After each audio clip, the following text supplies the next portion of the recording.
isa sa puno na ating pinatubo dito sa ating garden, ang male version ng ating papaya.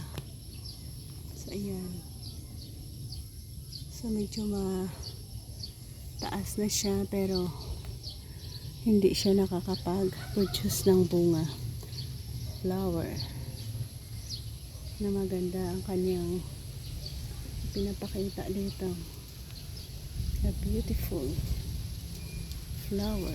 Ayan, oh, ganda, oh. Na ito din, wow, diba, napakaganda, no? Pero bakit kaya hindi ito makakabuo?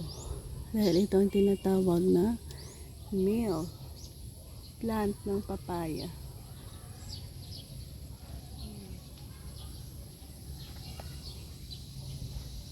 Pag mayroong male, papakita ko sa inyo ang female niya.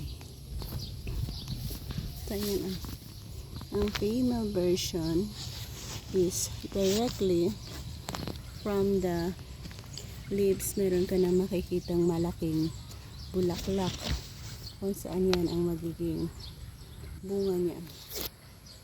So yan, amazing, diba?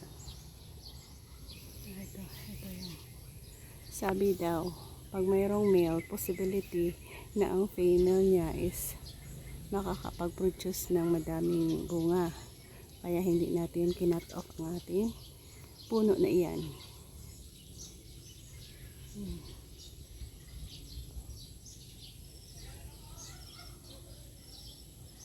So, aabang tayo kung makapag bunga ba ito ng madami.